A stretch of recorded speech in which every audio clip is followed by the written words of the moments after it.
Lot parkir sudah penuh saat aku masuk. Deretan mobil sedan mewah berkilau di bawah sinar matahari April yang lembut di Jakarta. Setiap mobil seperti bukti tradisi keluarga elite ibu kota. Di dalam Grand Ballroom melati emas, lampu gantung kristal berkilau seperti cincin kawin, udara harum citrus dan sampanye. Ini tempat yang biasa dipakai lelang amal dan resepsi sosial. Bukan tempat yang kupikirkan untuk Sabtu ini, tapi ini pesta ulang tahun pernikahan ke-40 orang tuaku. Aku bilang podo diri sendiri, aku harus datang demi mereka, demi prinsip. Aku rapi-rapi jaket di kaca spion, tarik napas dalam, dan ingatkan diri, tetap anggun, apapun yang terjadi. Hostes berdiri tegak dengan hiasan bunga melati. Seorang gadis remaja dengan riasan tebal dan kurang wibawa bertanya namaku. Nadia Pratiwi, kataku tenang. Dia membalik halaman clipboard, mengerutkan kening. Maaf, Bu, nomor ibu tidak ada di daftar. Aku ejo lagi. Masih tidak ketemu. Bibirnya melengkung minta maaf sambil mengeluarkan nama tak biasa bertuliskan tamu. Itu petunjuk pertama. Aku pasang di baju tanpa berkedip. Memang sepele, tapi odo yang terbakar dalam hati. Aku suruh diri sendiri tidak peduli, tapi aku tahu aku peduli. Ruang pesta bersinar dengan lampu pink lembut, meja bundar dihias piring emas dan bunga tengah yang terlalu sempurna. Saxophone main lagu jazzy, pelayan berseragam hitam keliling dengan gelas sampanye. Aku cari wajah familiar. Paman di sono, tetangga di sono, lalu ikuti hostes ke meja. Kami lewat kelompok orang yang kukenal, sepupu, teman kecil, bahkan pendeta baru gereja. Aku senyum podo beberapa, mereka balas angguk setengah hati. Lalu dia berhenti tepat di dekat lorong toilet. Ini mejanya, katanya riang sambil tarik kursi. Aku berkedip. Meja didorong ke dinding, setengah tertutup troli servis. Kursiku menghadap pintu toilet. Di kiri duduk pria yang samar-samar kuingat dari pernikahan sepupu. Mungkin pacarnya. Di depan, wanita yang dulu sering ketemu di sekolah minggu. Kursi keempat diisi asisten pendeta muda yang sibuk dengan dan tidak balas salamku. Pelayan tak sengaja dorong kursiku 2 kali saat antar air. Aku minum dan gigit pipi dalam. Di seberang ruangan, Astro bersinar dalam gaun kuning mentego. Dia berdiri di tengah segalanya, tertawa lepas, pegang gelas anggur, pose foto dengan orang tua berulang-ulang. Rambutnya ikal sempurna. Hak sepatunya klik penuh percaya diri. Seorang tamu beri bugat, ibu tersenyum bangga seperti menang lotre. Aku angkat gelas juga, tapi untuk siapapun. Ruangan meledak tepuk tangan saat slide show mulai di layar besar dekat podium. Foto-foto berganti. Ayah panggang sate, ibu tiup lilin, Astra pose prom, wisuda, liburan. Aku hitung 2 foto yang odo aku. Di keduanya aku di pinggir, satu bahu terpotong, satu wajah setengah tersembunyi. Aku paksa senyum kecil. Ini bukan hal baru, tapi malam ini terasa lebih berat, lebih permanen. Dari belakang, aku dengar bisik, siapa dia lagi? Kelihatan familiar tapi tidak yakin. Aku tidak menoleh. Aku duduk diam saat tepuk tangan berikutnya. Aku tidak tepuk. Aku tidak minum. Sebaliknya, aku keluarkan buku catatan, ketik 6 kata, kau bukan tak terlihat. Kau hanya tidak nyaman. Lalu kunci layar, masukkan ke celut, dan tunggu opo yang akan datang. Aku belum habis air minum ketika ibu berjalan ke podium. Dia tidak buru-buru. Tak odo yang buru-buru. Kerudung sari halus. Dia bergerak dengan anggun seperti dulu ajarkan padaku saat kecil. Dagu tinggi, langkah pelan tapi pasti seolah lantai miliknya. Dia pegang gelas anggur satu tangan, serbet lipat di tangan lain, usap yang tak odo sebelum taruh di pinggir podium. Obrolan meredo. Seseorang dorong teknisi suara, musik pudar. Aku lihat dia pandang tamu seperti pendeta, mau mulai khotbah. Terima kasih semua, katanya suara hangat dan manis, karena datang rayakan 40 tahun cinta, iman, dan keluarga. Tepuk tangan sopan mengalir. Aku duduk lebih tegak. Mungkin, hanya mungkin, ini saat dia bilang sesuatu baik, sederhana, anggu kecil, sekadar akui aku bagian dari ini. Dia berpaling ke Astro dan tersenyum. Kita diberkati banyak coro, tapi malam ini aku ingin beri penghargaan podo putri yang selalu mencintai kami, yang selalu odo di setiap hal. Perutku tegang. Aku genggam dasar gelas. Dia batu karang kami, cahaya kami, kebahagiaan kami. Orang-orang menoleh ke Astro, yang melambai malu-malu dan pandang bawah seperti bintang yang baru menang award. Ibu angkat gelas. Ini putri yang selalu mencintai kami. Dia jeda lomo biar koto-koto meresap. Lalu tambah lebih tajam, lebih keras, seolah pastikan tak odo salah paham. Yang satu lagi, dia tak pernah angkat jari. Ruangan tidak sunyi total. Odo batuk, gumam, tawa canggung di belakang. Seseorang coba tepuk. Mungkin kebiasaan, mungkin bingung, tapi suara mati cepat. Aku tidak lihat sekitar. Aku tidak perlu. Aku rasakan perubahan. Orang-orang pandang aku lalu alihkan moto. Udara jadi berat. Telingaku berdengung. Ibu minum pelan, taruh gelas, senyum seperti selesai pidato sempurna. Lalu giliran Astro. Dia maju hati-hati, pegang bingkai besar dibungkus pito emas. Ibu, ayah, katanya manis, aku ingin beri sesuatu spesial, kenangan semua waktu indah. Dia buka pito, tarik kertas tisu, ungkap kolase foto mewah. Ulang tahun, hari raya, pagi minggu biasa, orang tua di danau, Astro prom, liburan di Bali. Aku tidak odo di satu pun foto. Tidak di sudut, tidak dipotong, tidak di monopun. Aku lihat ibu peluk bingkai ke dodo seperti benda suci. Ayah angguk setuju. Orang-orang maju, puji betopo toketful, betopo sentimental, betopo detail. Aku tidak menangis. Aku tidak napas beberapa detik, tapi aku tidak menangis.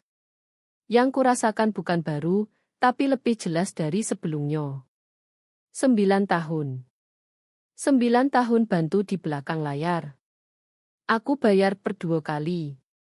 Lunasi kartu kredit setelah operasi ayah. Kirim uang saat Astro bilang mobilnya rusak di Bandung. Belanja diam-diam, bayar tagihan air telat saat ibu bilang lupa. Tak pernah minta terima kasih. Tak pernah harap plakat. Tapi aku tak pernah harap dihapus juga. Mereka tidak lupa aku. Kupikir mereka hapus aku. Aku berdiri pelan. Tak odo drama, tak odo kursi geser atau gelas pecah. Aku taruh serbet di meja, rapikan tali celut, lalu jalan ke pintu keluar. Sepupu angkat moto lalu alihkan. Satu pipi gerak bibir yang tak kuboco. Beberapa orang minggir saat aku lewat. Astro pandang mataku setengah detik, tapi tidak hentikan aku. Tentu saja tidak. Pintu depan terbuka dengan derit pelan.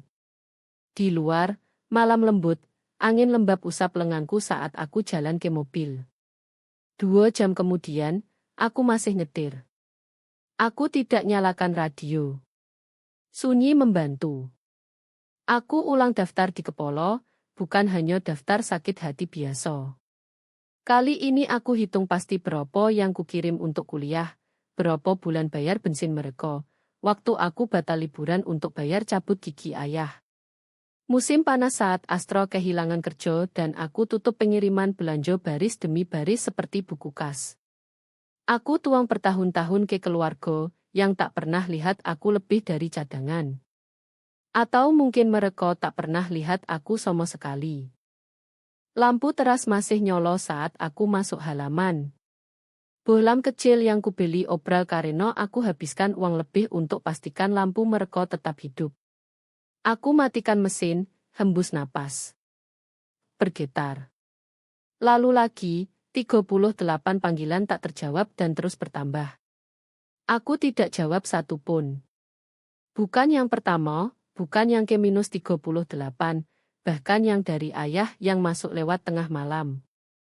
Seolah jam larut bisa longgarkan tekadku. Aku ingin lihat opo yang mereka katakan saat aku beri mereka tak odo. Tak odo penjelasan, tak odo marah, hanya ketiadaan. Pagi berikutnya, layar jadi medan perang. Panggilan tak terjawab, voicemail, pesan. Kebanyakan nodo setengah sopan setengah memaksa, yang hanya keluarga bisa kuasai. Kami khawatir. Pulanglah. Kita bicara. Tak satu pun bilang maaf. Aku taruh dan jalan ke dapur. Aku seduh kopi seperti yang kusuka.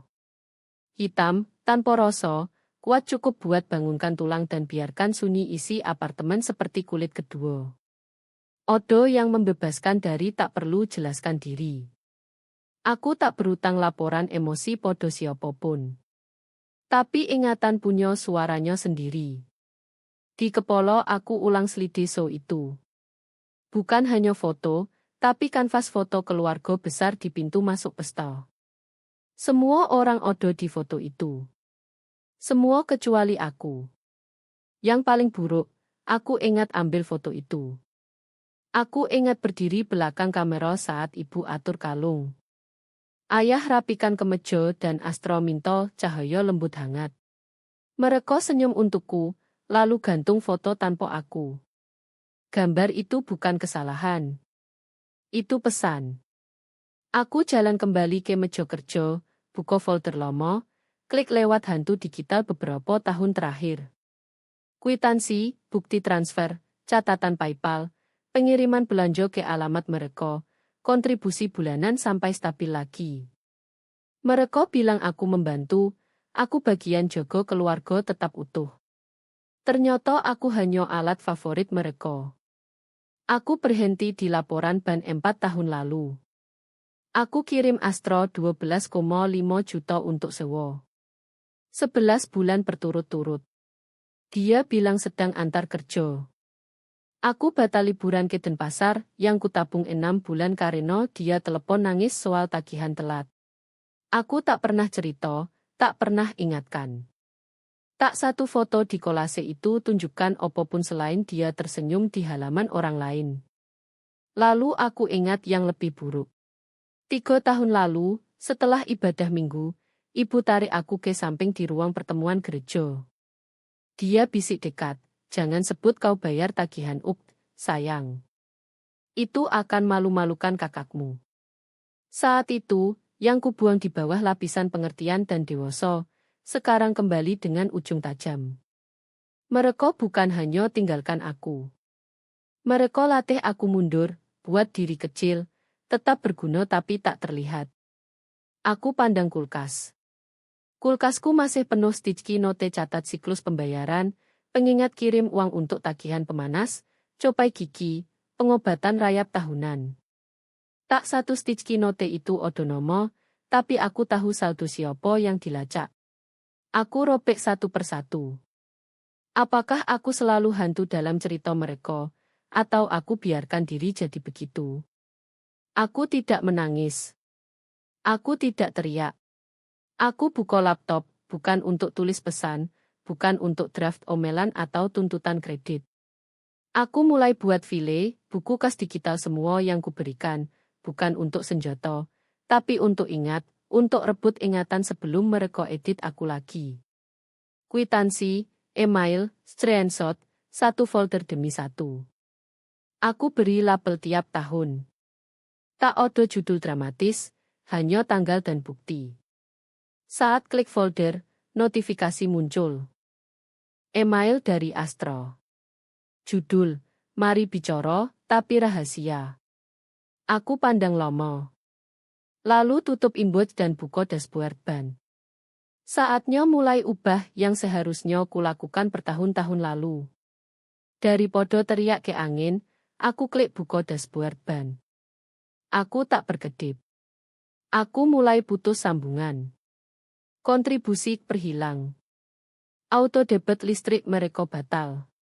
Kartu darurat yang mereka pakai jadi kurang bulan ini. Nonaktif. Satu persatu aku putus tali senyap yang ikat aku ke kenyamanan mereka hampir 1 dekade. Mereka bilang aku tak pernah angkat jari, jadi aku putuskan tidak. Saat tutup laptop, sudah hampir siang. Aku pakai jaket dan ke pasar lokal beli bahan. Aku butuh susu, roti, sesuatu biasa, sesuatu yang tanamkan kaki ke tanah. Aku belum lewat lorong buah ketika dengar namaku. Bu Nadia. Wah, ibu kelihatan sehat. Itu Bu Charleston dari 2 blok sebelah. Senyumnya tipis, sopan. Di belakangnya, Ibu Pto dari sekolah keponakanku dulu melambai pelan lalu cepat alihkan muka. Mereka tukar pandang yang tak seharusnya kulihat. Lalu saat aku raih keranjang apel, aku dengar dua lorong sebelah, suara rendah cukup untuk gosip sembunyi di balik kenyamanan. Katanya dia langsung pergi tanpa jelasin. Drama banget. Itu lebih sakit dari toast anggur. Artinya orang tuaku bukan hanya abaikan opo yang mereka lakukan. Mereka ubah narasi, bikin aku kelihatan tidak stabil. Tentu saja aku pergi tanpa buat scene. Dan entah bagaimana suniku jadi amunisi. Aku beli belanjaan dan keluar tanpa kontak moto. Malam itu, saat lipat laundry, aku dengar suara bibi lewat speaker telepon ruang tamu. Ibu tak sengaja biarkan saluran terbuka saat panggilan grup keluarga. Aku tak seharusnya dengar, tapi aku dengar. Dia selalu begitu, kata bibi, dingin jauh. Astro paling tidak punya hati. Gadis itu cuma menghilang. Lalu suara ibu, rendah tapi jelas. Dia terlalu sensitif. Aku membeku. Keranjang pakaian melorot di tangan. Mereka tanam versi ini tentang aku bertahun-tahun. Jauh, dingin, susah dicinta. Tapi aku ingat setiap telepon tengah malam saat mereka butuh bantu. Setiap nyetir keluar kota antar belanja. Setiap rupiah dikirim sampai bulan ini lewat. Dan aku ingat opo yang ibu bilang di gereja 3 tahun lalu saat seseorang tanya soal tagihan rumah sakit ayah. Aku bayar, tapi dia suruh aku diam itu akan malu-malukan kakakmu, bisiknya. Bukan terima kasih. Bukan mari bagikan sebagai keluarga. Hanya diam tetap nyaman. Tetap tersembunyi. Malam itu aku nyetir kembali ke rumah orang tua. Aku tak telepon dulu. Tak umumkan diri. Aku butuh dokumen pajak Lomo yang kutinggal di ruang kerja mereka bertahun-tahun lalu saat masih urus berkas mereka. Pintu garasi terbuka saat aku masuk. Aku jalan masuk seperti masih punya hak, yang secara teknis tidak lagi. Ibu di dapur aduk panci. Dia tak dengar aku dulu. Aku langsung ke lemari lorong tempat mereka simpan file Lomo. Laci macet sebentar sebelum geser terbuka. Dan saat itu terjadi. Keponakanku yang lincah dan liar datang berlari dari sudut dan nabrak laci terbuka.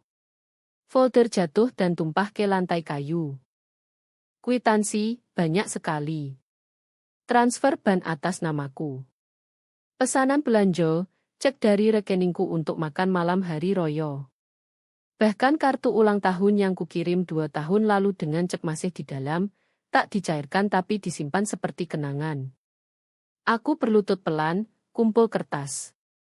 Ibu akhirnya masuk lorong, berhenti tengah kalimat saat lihat aku pegang itu. Wajahnya tak berubah rasa bersalah. Tak bergeser. Kau simpan ini, kataku suara rendah. Selama ini kau simpan buktinya. Dia buka mulut, tutup lagi. Aku tak tahu kau hitung-hitungan, kataku. Alisnya berkedut. Aku tidak hitung karena aku tak pernah. Aku berdiri, tinggal sisa folder di rak. Aku tak banting pintu. Aku tak naikkan suara, tapi aku tahu dia dengar. Pulang, aku gali folder sendiri, setiap dokumen yang pernah kubatkup. Tahun pajak, slip kuliah, screenshot Venmo. Aku tak buat album. Aku tak cari penutupan. Aku siapkan perang. Tak lama selesai. Begitu mulai lepas simpul keuangan, jaringan terurai lebih cepat dari yang kuduga. Dukungan dihapus. Dana belanja otomatis hilang. Kartu bensin untuk darurat dibekukan. Aku tak kirim peringatan. Tak odo pesan pamit. Tak odo kalimat pintar. Hanya klik mouse dan suara batas akhirnya terbentuk. Mereka pakai sunyiku seperti dompet. Hari ini sunyi itu tutup. Aku duduk di meja setelahnya. Matahari pagi bocor lewat tirai, bayang garis-garis di folder yang baru kuberi label tahun. Ini bukan rencana perang. Belum. Tapi ini tindakan pertama sesuatu yang pasti. Aku ambil kunci, butuh udara. Aku belum makan, belum gerak banyak sejak malam aku tinggalkan pesta itu. Jalan ke rumah mereka familiar. Memori otot lebih dari niat. Aku bilang podo diri sendiri aku hanya antar dokumen pajak lomo yang mungkin mereka butuh untuk akuntan. Bukan untuk lihat mereka. Tapi mungkin sebagian diriku butuh. Mobil mereka tak odo di halaman. Aku masuk lewat pintu samping seperti biasa bertahun-tahun. Rumah bau mawar lama dan sup dipanaskan. Saat keluar, sesuatu tarik moto. Percikan ungu di belakang tong sampah dekat pintu belakang. Itu anggrek yang kukirim ke ibu beberapa hari sebelum pesta. Pot putih, kelopak ungu tua. Bukan murah. Aku pilih dari florist khusus impor dari Bali. Itu dimaksud tenang dan elegan, bicara untukku tanpa koto. Sekarang duduk setengah mati, daun layu, tanah kering, didorong ke samping kotak pembersih kosong. Tak odo kartu, tak odo air, tak odo tanda pernah penting. Aku pandang, lalu jongkok dan angkat dari pangkal. Keramik hangat dari dekat ventilasi, saat miring tanah kering hancur ke upin. Aku tak bilang apapun. Aku tak perlu. Aku bawa ke mobil dan taruh di kursi penumpang seperti penumpang yang kelebihan waktu. Mereka beri tempat persis yang selalu mereka beri padaku. Odo, tapi tak disiram. Tak mati, hanya tak diakui. Pulang, aku buka dan unsup stripe dari kalender bersama keluarga. Tak odo lagi alert cek jantung ayah atau resep ibu. Keluar dari Amazon Prime bersama, hapus app daftar belanja yang kami pakai semua. Setiap tindakan terasa lebih ringan dari sebelumnya. Lalu aku temukan yang terakhir, terkubur di folder rekam medis. Kontak darurat Nadia Pratiwi. Aku ganti, hapus nomorku, update setting asuransi. Tak ada lagi yang perlu telepon aku saat butuh tanda tangan di rumah sakit. Malam itu aku tuang segelas anggur. Bukan pesta, bukan duka, hanya tenang. Voicemail datang sekitar jam 9 malam. Dari ayah. Enam koto. Ibumu tanya soal anggrek. Dia tak bilang opo lagi. Tak odo salam, tak odo lanjutan. Aku tak balas telepon, tapi aku tahu saat itu mereka mulai rasakan sunyi. Aku tak jawab, tapi aku rasakan mulai, perlahan terurai. 2 hari lewat, lalu brunch. Setiap minggu seperti jam, ibu dan ayah gabung dewan gereja untuk brunch di Clover Cane, tempat dengan omelet mahal dan antrean meja pojok terbaik. Mereka datang seperti rojo, siap biskuit dan obrolan kecil. Tapi kali ini, saat tagihan datang dan ayah serah kartu keluarga bersama, pelayan kembali dengan kening minta maaf. Maaf, Pak. Sepertinya kartu ini tidak bisa. Ayah berkedip. Coba lagi, Dia lakukan 2 kali.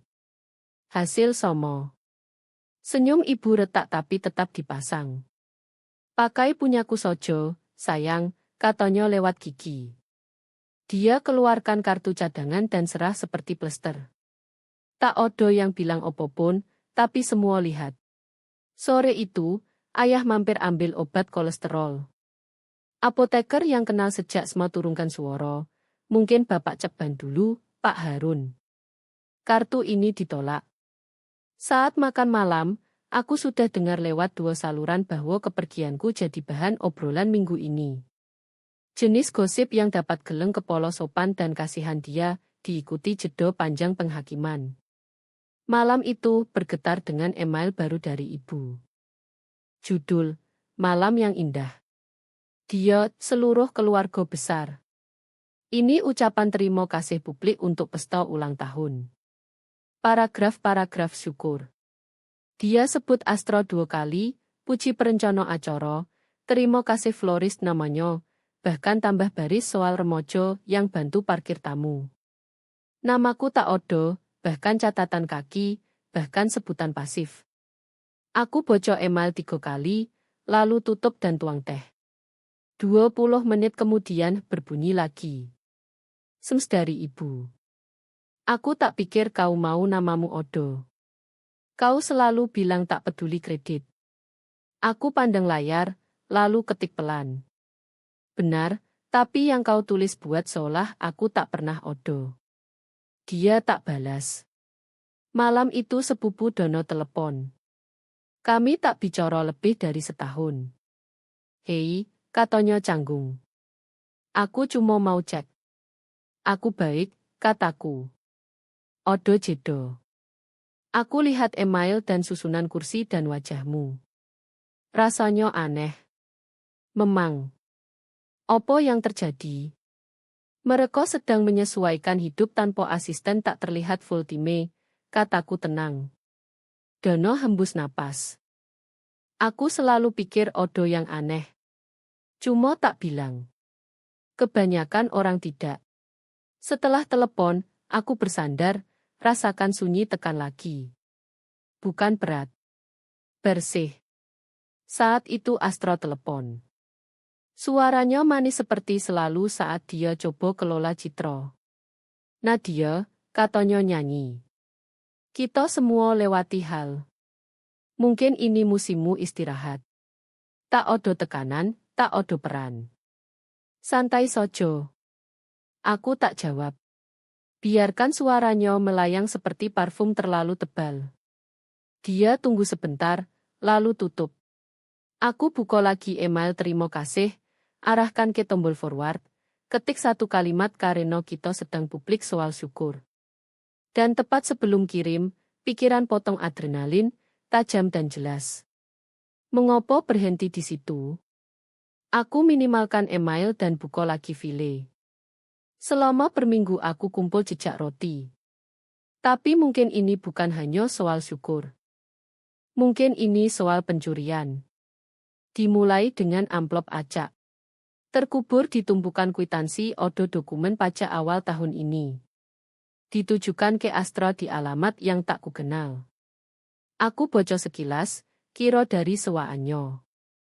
Mungkin proyek konsultan, tapi Odo yang tarik. Rumah yang terdaftar. Aku tahu karena aku bantu selamatkan. 5 tahun lalu orang tua hampir kehilangan. Properti kedua, secara kertas atas nama mereka, tapi aku bayar saat ayah tak kerja. Aku negosiasi ban, refinance, kirim 3 bulan pertama biar tak disita. Mereka sebut aku berkah, bilang akan balas. Tak pernah. Dan sekarang jadi milik Astro. Aku buka catatan kabupaten. Odo. Akta pindah 18 bulan lalu. Atas namanya, tak ada diskusi, tak ada pemberitahuan, tak ada apapun.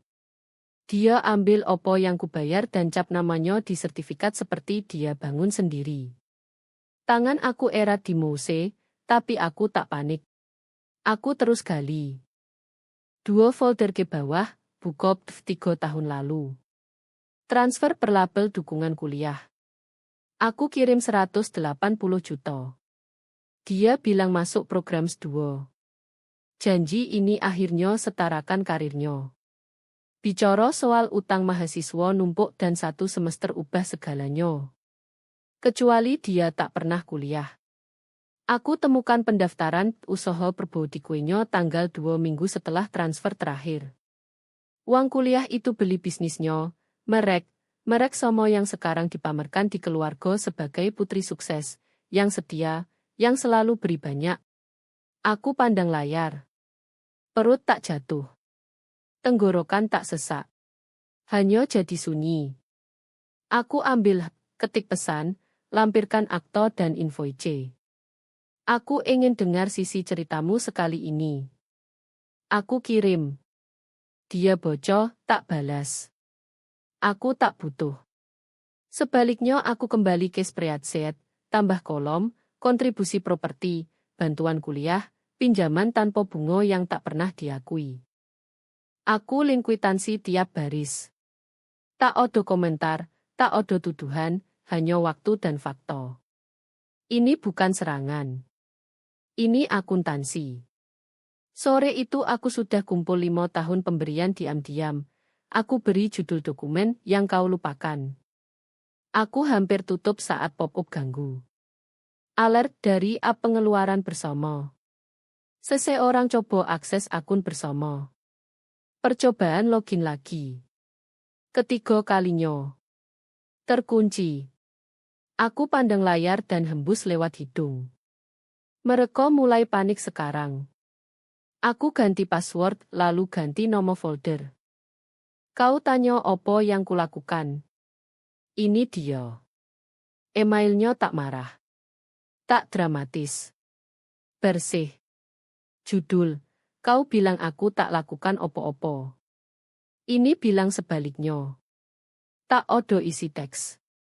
Hanya lampiran, screenshot transfer ban, konfirmasi kuliah, dokumen pinjaman ditandatangani, kwitansi perbaikan rumah, pengiriman belanja, pembayaran gigi darurat 2017, bahkan cek yang kukirim untuk anniversary mereka, yang tak pernah dicairkan tapi dicairkan 6 bulan kemudian.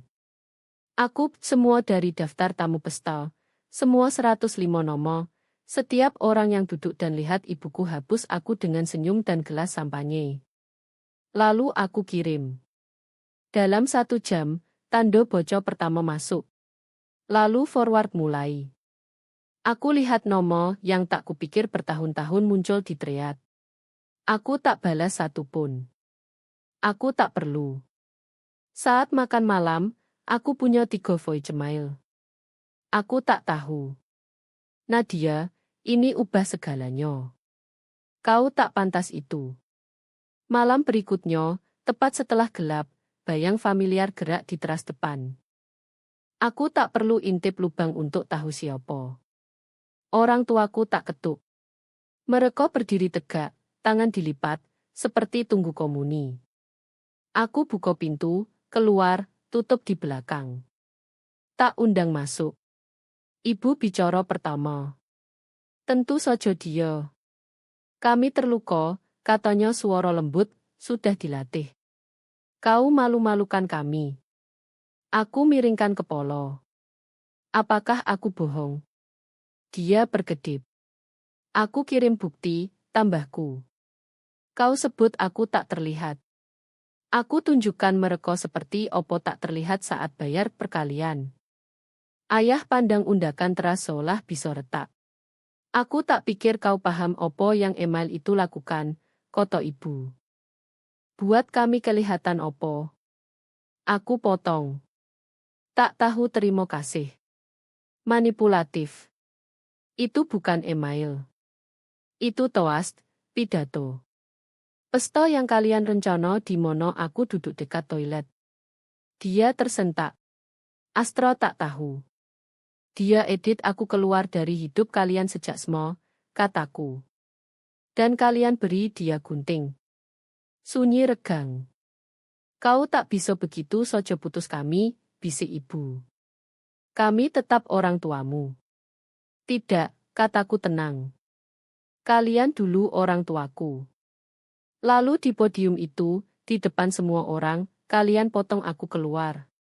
Aku hanya buat resmi. Aku balik mau masuk. Ayah maju setengah langkah, tapi tak ikut. Mereka tak bilang selamat tinggal. Mereka berdiri sampai aku tutup pintu. Malam itu aku tak tuang anggur atau nyalakan lilin. Aku buka laptop cek email dan odo. Pesanku sekarang viral. Seseorang dari pesta repost. Tanpa edit, tanpa komentar, hanya lampiran dan caption kadang sunyi bukan emas. Itu dibayar.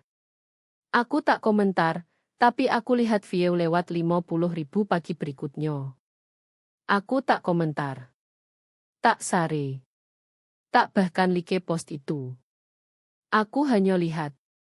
Jam 8 pagi, email yang kukirim, lampiran dan semua, sudah disare ke grup Facebook lokal tetangga Jakarta.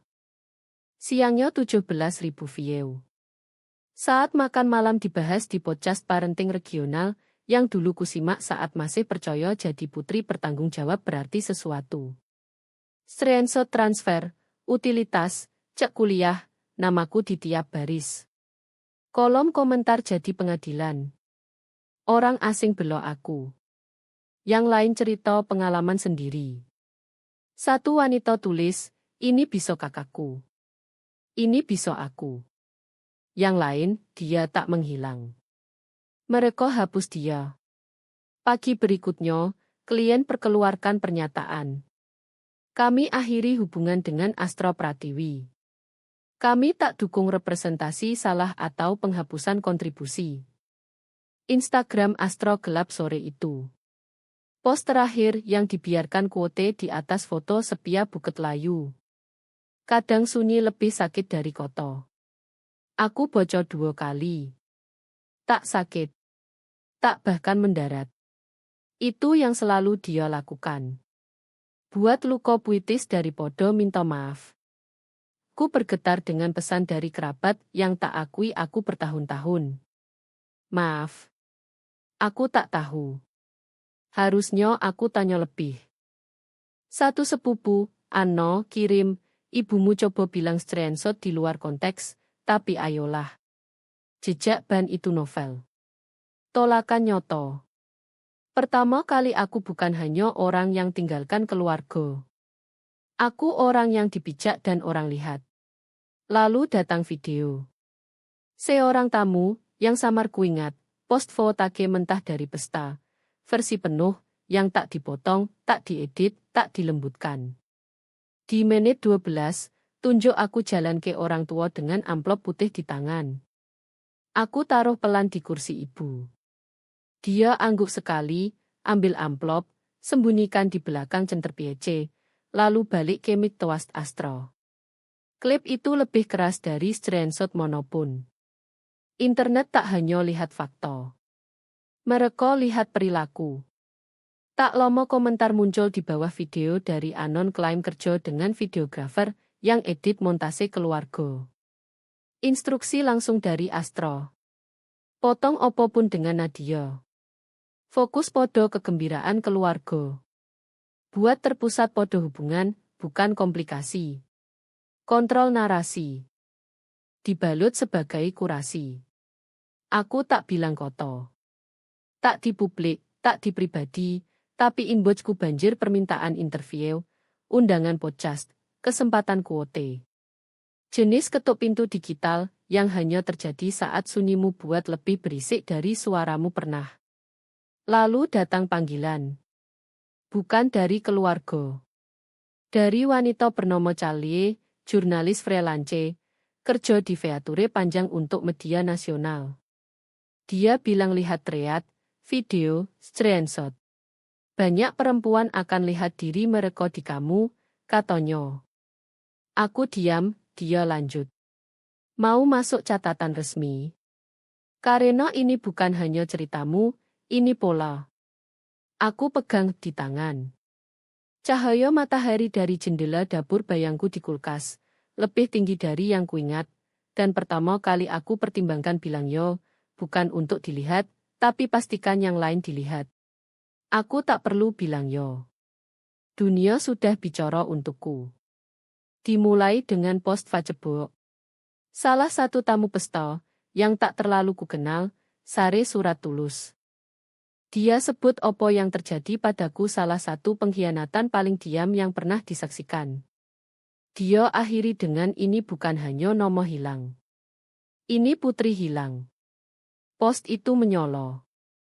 Di bawah komentar numpuk seperti karung pasir pecah bendungan. Aku kenal keluarga seperti ini. Keluargaku juga. Dia bayar hidup mereka dan mereka potong dia dari foto. Bagus untuk dia. Akhirnya seseorang tunjuk opo kekuatan diam itu. Pertama kali, sunyi di sekitarku bukan isolasi. Itu amplifikasi. Aku tak bicara publik, tapi kebenaran tak selalu butuh mic saat kwitansi bicara lebih keras. Pesan mulai masuk. Keluarga, teman, orang yang tak kirim pesan bertahun-tahun. Guru bahasa Inggris kelas 6 tulis, aku selalu tahu kau pegang lebih dari yang tunjuk. Aku bangga padamu, Nadia. Langkah berikutnya dari Laras. Dia datang ke apartemenku dengan folder dan pandang yang bilang saatnya. Kita kunci semua. Dia bilang, tak ada lagi akses. Tak ada lagi anggap mereka bisa pakai namamu atau kreditmu untuk jaga gaya hidup. Aku tanda tangan tiap halaman pelan. Pemberitahuan pembekuan hukum. Pencabutan klaim kepemilikan bersama. Pemberitahuan ke pengurus properti soal penyalahgunaan aset bersama. Kurir antar surat terakhir, langsung ke kotak pos orang tuaku. Penggunaan tidak sah aset bersama untuk leverage keuangan sedang ditinjau. Sunyi mereka sekarang bukan mulia. Itu panik. Sementara Astro lakukan yang selalu dia lakukan. Dia putar. Dia post video klarifikasi soal salah paham dan overreach media. Suaranya gemetar cukup tanpa asli. Dia akhiri dengan kita semua butuh anugerah, terutama di keluarga. Tak mendarat. Komentar teratas di bawah video punya lebih 6.000 like. Koto indah tak hapus jejak kertas. Sore itu dia matikan komentar. Pagi berikutnya 3 klien drop dia. Konflik brand, koto mereka. Kami butuh keselarasan dengan integritas. Aku duduk lagi dengan Laras finalisasi tumpukan dokumen terakhir. Ini potongan terakhir, katanya ketuk peno. Setelah ini, mereka tak punya pegangan lagi. Aku tak rayakan. Aku tak rasakan menang. Aku hanya rasakan selesai. Seperti potongan puzzle akhirnya masuk tempat setelah tahun dipaksa ke sisi salah. Aku tanda tangan. Peno tak gemetar. Laras senyum. Kau lakukan lebih dari kebanyakan orang pernah berhasil. Aku keluar kantor tepat sebelum siang. Di luar sejuk, angin ringan, matahari hangat cukup tak butuh jaket. Di seberang jalan, parkir di bawah pohon melati yang merunduk, odo mobil mereka. Di dalam, di belakang koco, odo ibu. Dia tak keluar. Hanya pandang aku lewat koco depan seolah coba tebak apakah aku akan jalan ke sono. Aku tak. Kami kunci moto mungkin 10 detik.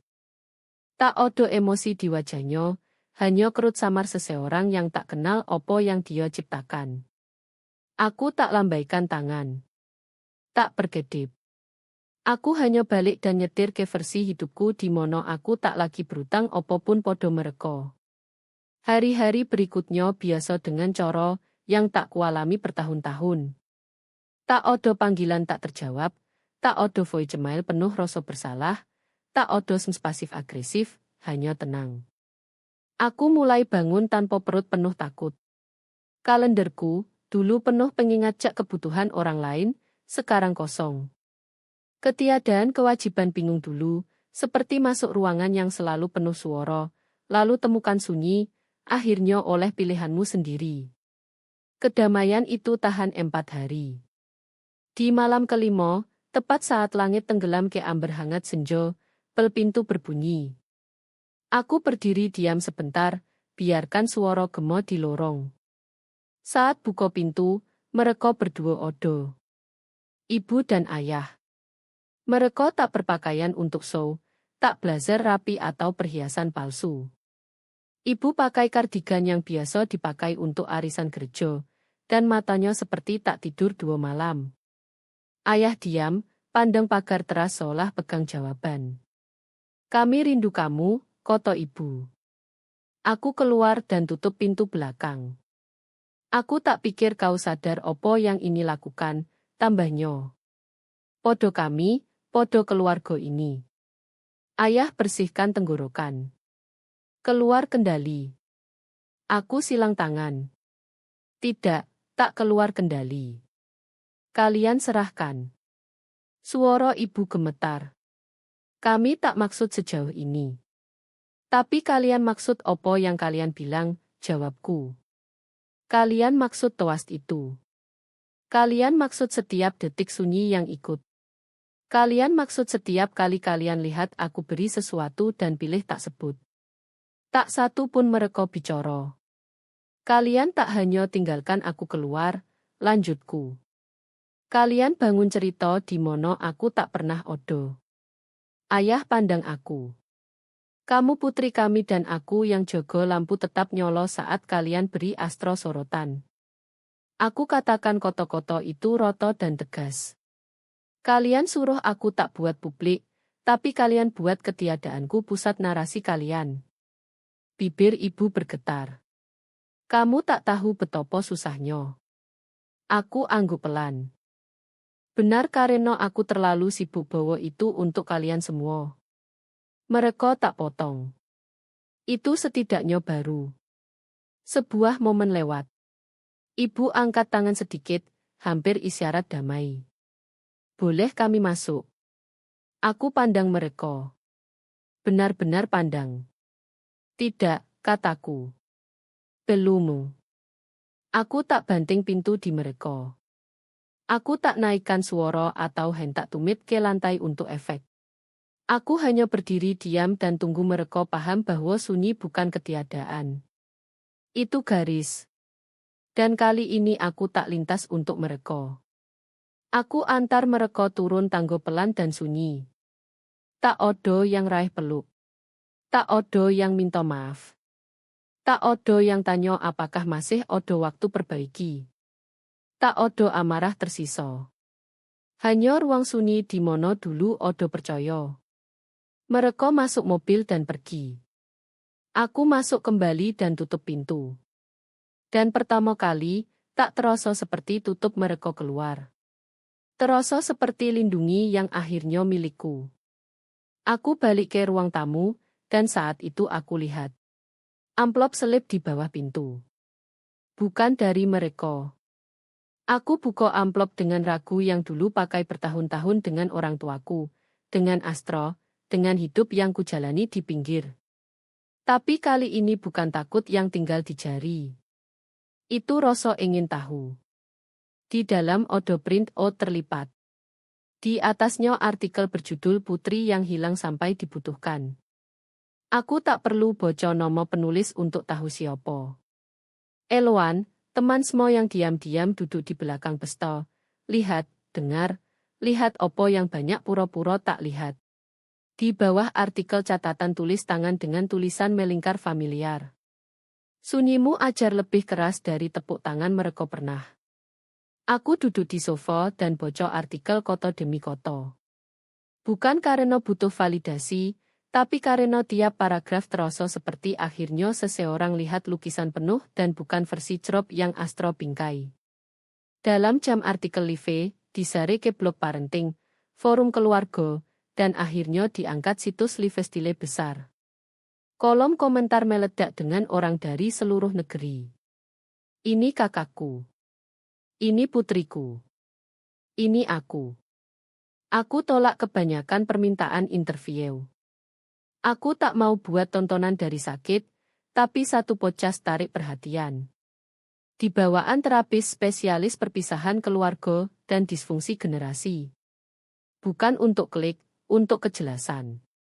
Aku bilang yo. Astro tak tahan badai. Screenshot muncul tunjuk pesan langsungnya ke videografer dengan instruksi eksplisit hapus aku dari rekaman. Info C amalnya terbongkar dibuat-buat. Sponsor mundur. Lisensi bisnisnya ditandai review. Fasade retak, lalu runtuh. Di gereja, orang tuaku jadi topik canggung.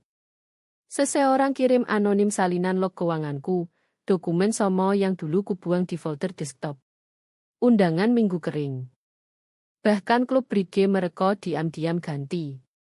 Tapi aku tak lihat semua itu dengan dendam. Aku lihat dengan tenang karena aku lakukan sesuatu baru. Aku jual properti yang dulu kucoon tapi tak pernah injak kaki. Rumah somo yang mereka pakai bangun warisan sambil jogo namaku tak di kotak surat. Dengan sebagian hasil, aku buat donasi, bukan diam kali ini. Aku beri publik ke yayasan yang dukung anak dewasa dimanipulasi keuangan keluarga. Aku pakai nomo penuh. Di podcast, host tanya, mengopo sekarang? Mengopo maju setelah begitu lama? Aku jawab sederhana, kalau mereka hapus aku tulis diri di tempat mereka tak bisa hapus. Pesan itu nyalakan api. Ribuan download episode itu dalam hari. Seminggu kemudian aku dapat pesan dari ibu. Boleh kita bicara? Aku balas. Aku maafkan kalian, tapi aku tak kembali karena aku akhirnya di tempat aku milik. Bukan di belakang, bukan di samping, tapi di luar kalian. Dan aku maksud itu.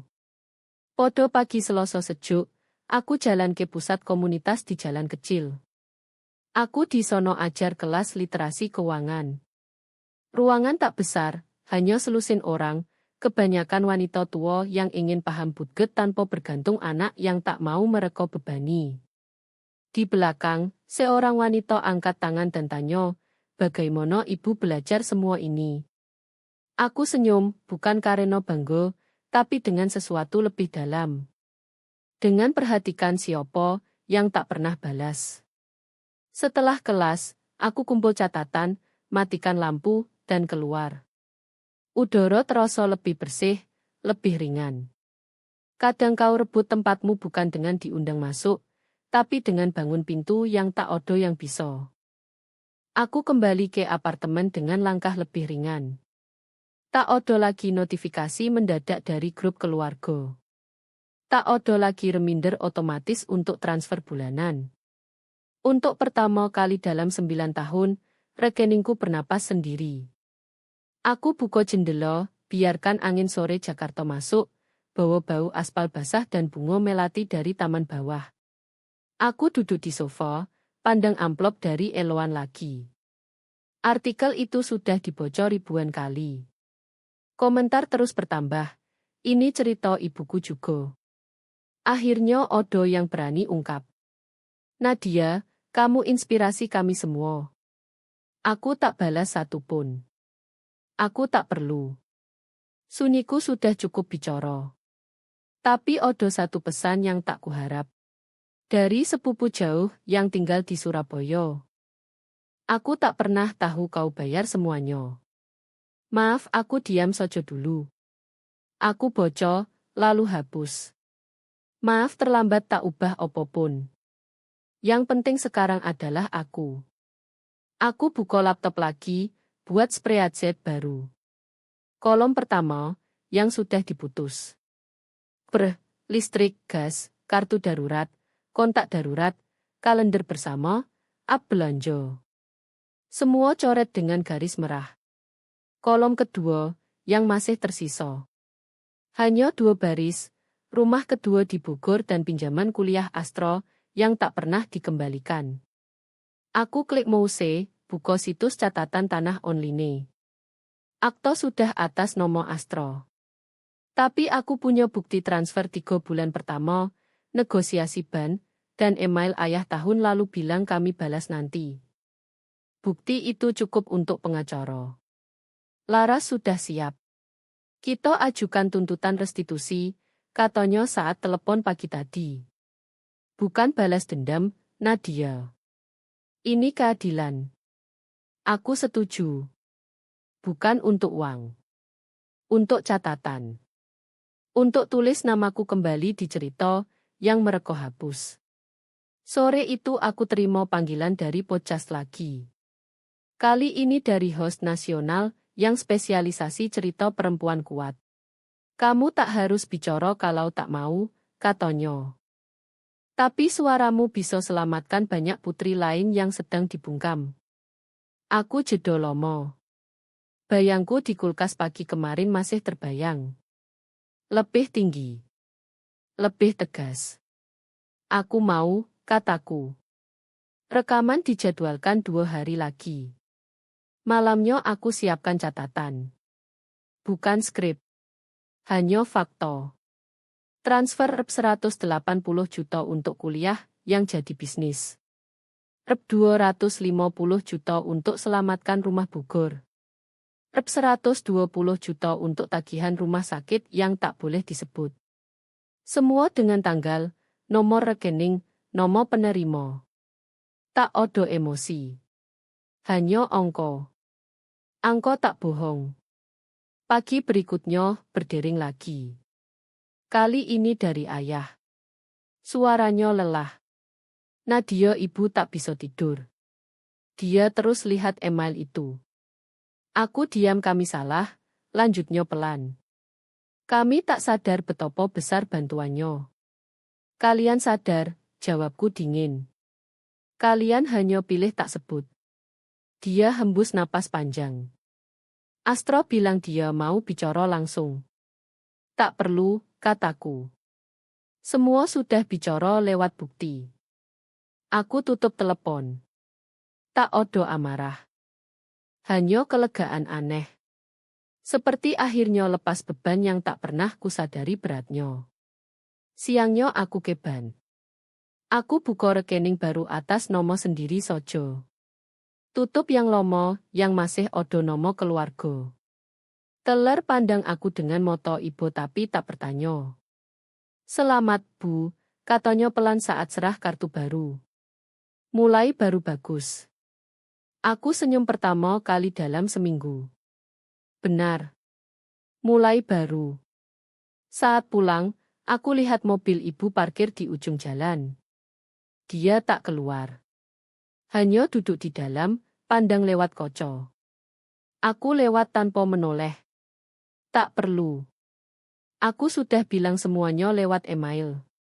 Sekarang giliran mereka rasakan sunyi yang dulu mereka beri padaku. Malam itu podcast direkam. Aku duduk di depan mic, suara tenang. Aku cerita tanpa tangis. Aku cerita fakta.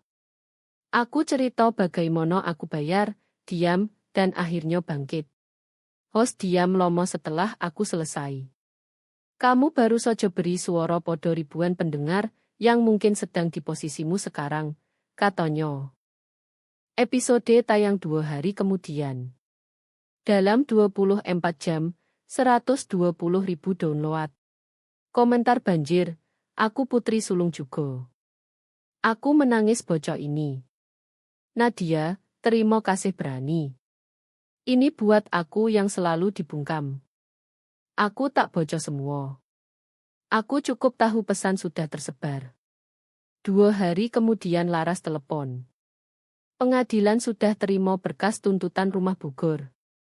Mereka tak bisa jual tanpa persetujuanmu lagi. Aku hembus napas lega. Akhirnya, nomoku kembali di kertas. Bukan sebagai hantu. Sebagai pemilik.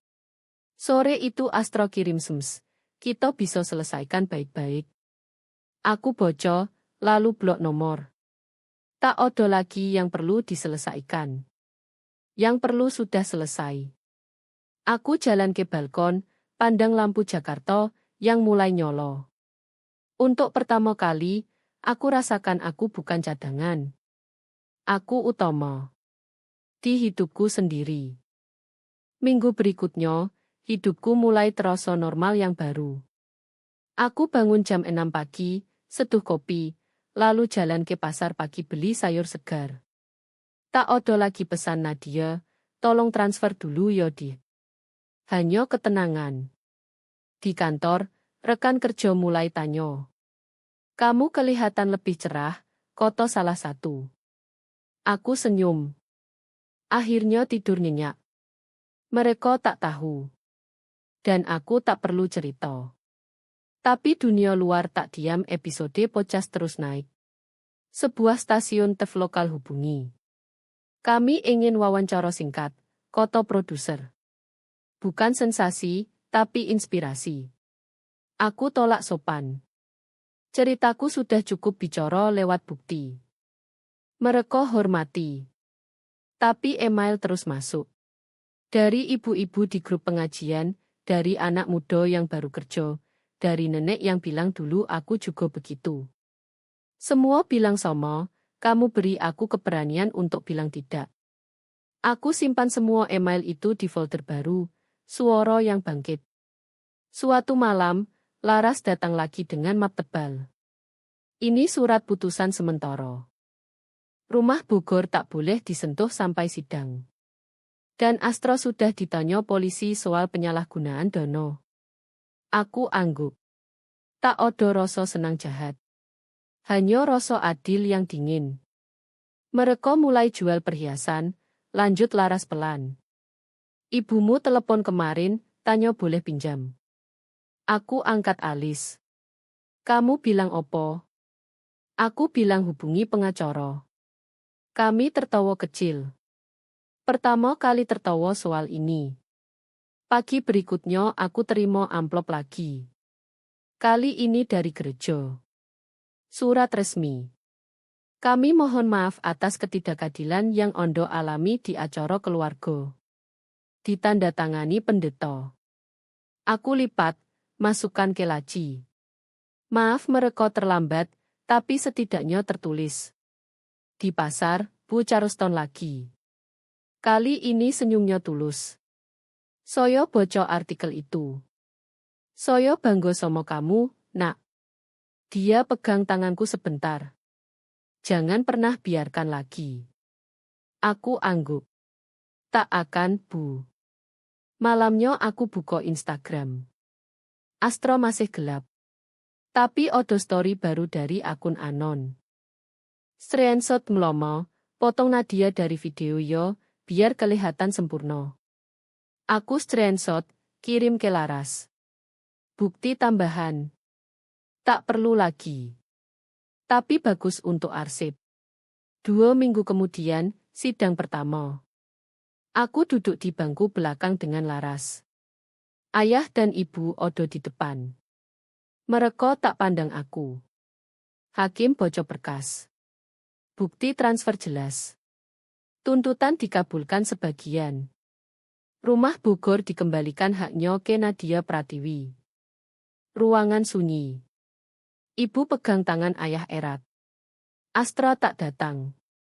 Setelah sidang, ayah dekati aku di koridor. Nadia, kita bisa bicara? Aku pandang dia lomo. Kita sudah bicara lewat pengadilan. Aku balik, jalan keluar. Tak perlu koto lagi. Rumah Bogor aku jual 2 bulan kemudian. Uangnya aku pakai buat 2 hal. Pertama, donasi besar ke Yayasan Literasi Keuangan untuk Perempuan. Namaku tercetak besar di plakat. Kedua, aku beli apartemen kecil di pinggir kota. Bukan mewah. Tapi milikku sepenuhnya. Tak ada nama orang lain di sertifikat. Saat pindah, aku bawa hanya barang yang benar-benar kuingat. Tak ada foto lomo keluarga. Hanya foto baru, aku sendirian di balkon baru, senyum lebar. Malam pertama di rumah baru, aku tuang anggur lagi. Kali ini untuk pesta kecil sendiri. Berdering. Nomor tak dikenal. Aku angkat. Suara ibu. Nadia, rumah Bogor sudah dijual yo. Yo, jawabku singkat. Uangnya untuk orang yang butuh. Dia diam lomo. Kami menyesal. Menyesal tak bayar kataku. Menyesal tak sebut namaku di podium. Aku tutup telepon. Tak odo amarah. Hanya penutupan. Aku buka jendela, lihat bintang Jakarta. Aku ingat koto yang kutik di catatan malam pesta dulu. Kau bukan tak terlihat. Kau hanya tidak nyaman. Sekarang aku nyaman. Di hidupku sendiri. Pagi berikutnya aku ke pusat komunitas lagi. Kali ini bukan ajar literasi. Aku buka kelas baru, coro bilang tidak podo keluarga tanpa rasa bersalah. Ruangan penuh. 25 orang. Kebanyakan perempuan. Aku mulai bicara. Saya dulu seperti kalian. Bayar semua, diam semua, lalu dihapus. Hari ini saya ajar cara berhenti. Mereka catat setiap koto. Setelah kelas, seorang ibu dekati. Terima kasih, Bu Nadia. Saya akan kirim bukti ke keluarga saya juga. Aku senyum. Kirim. Biarkan mereka bocor. Aku pulang dengan hati ringan. Di teras apartemen baru, aku lihat paket kecil. Dari Eloan.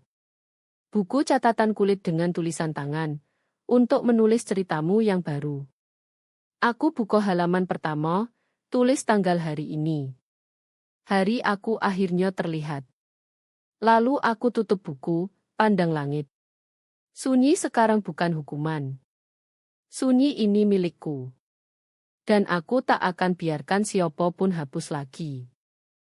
Bulan-bulan berikutnya, hidupku seperti buku baru yang bersih. Aku bangun setiap pagi tanpa cek dulu takut ada pesan darurat dari keluarga. Sekarang hanya untuk kerja, teman baru, dan kelas komunitas.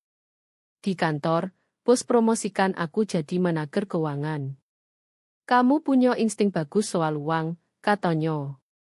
Aku tersenyum dalam hati. Insting itu lahir dari bertahun-tahun bayar utang orang lain. Tapi sekarang insting itu untukku. Suatu sore, Laras telepon dengan suara riang. Sidang terakhir selesai. Astra resmi harus kembalikan rep 180 juta dalam 12 bulan. Kalau tidak, aset bisnisnya disita. Aku angguk di telepon. Terima kasih, Kak. Ini bukan terima kasihku, katanya. Ini terima kasihmu podo diri sendiri. Aku tutup telepon, lalu jalan ke balkon apartemen baru. Angin sore bawa bau hujan Jakarta. Aku ingat dulu aku kirim uang tiap bulan untuk stabilkan mereka. Sekarang aku stabilkan diri sendiri. Malam itu aku terima undangan podcast lagi. Kali ini dari channel besar tentang pemberdayaan perempuan. Kami ingin kamu jadi guest utama, kata produser. Aku setuju. Rekaman dilakukan di studio mewah. Aku duduk tenang, cerita singkat tapi tajam. Saya bukan korban. Saya korban yang bangkit. Dan saya ingin setiap putri tahu, kwitansi lebih kuat dari koto-koto manis. Episode itu pecah rekor. 1 juta download dalam seminggu. Komentar dari seluruh Indonesia. Saya langsung blok nomor orang tua setelah dengar. Nadia, kamu hero tanpa capek. Aku tak bocor semua. Aku cukup tahu benih yang kutabur sudah tumbuh. Suatu hari, aku ke gereja bukan untuk ibadah, tapi untuk ambil dokumen lomo. Pendeta sambut aku dengan senyum malu. Kami sudah belajar banyak dari ceritamu, Nak. Aku angguk. Bagus. Semoga tak ada putri lain yang dihapus. Di luar gereja, aku lihat mobil ibu parkir jauh. Dia tak keluar. Hanya pandang. Kali ini aku jalan mendekat. Bukan untuk marah. Untuk tutup. Aku ketuk kaca. Dia turunkan. Matanya bengkak. Nadia, ibu, kataku pelan. Aku maafkan kalian. Tapi maafkan tak berarti kembali. Aku sudah di tempat baru. Dia mengangguk pelan, air mata jatuh. Kami bangga sama kamu sekarang. Aku senyum tipis. Terlambat Banggo. Tapi terima kasih. Aku balik, jalan tanpa lihat lagi. Tak perlu. Bab itu sudah ditutup. Di rumah, aku buka buku catatan dari Eloan. Aku tulis bab baru, hari aku ajar 30 perempuan bilang tidak. Kelas literasiku sekarang penuh setiap minggu. Banyak yang datang bawa cerita sendiri. Saya bayar per orang tua 8 tahun. Saya kirim uang kuliah adik tapi tak pernah disebut. Aku dengar semua. Lalu ajar mereka cara dokumentasi, cara putus sambungan, cara bangun kembali. Setelah kelas, seorang ibu peluk aku. Kamu selamatkan saya. Aku balas peluk. Kamu selamatkan diri sendiri. Pulang, aku buka email. Odo 1 dari Astro. Aku menyesal. Bisakah kita mulai lagi? Aku baca 2 kali. Lalu klik delete. Tak ada lagi yang perlu dimulai lagi. Yang perlu sudah selesai. Aku jalan ke dapur, seduh teh hangat. Pandang jendela. Jakarta malam bersinar. Aku ingat malam aku tinggalkan pesta dulu. Aku ingat tulis di catatan, kau bukan tak terlihat. Sekarang aku terlihat. Oleh diriku sendiri. Oleh banyak perempuan lain. Dan itu cukup. Pagi berikutnya, aku ke pusat komunitas lagi. Ruangan penuh. Aku berdiri di depan, senyum lebar.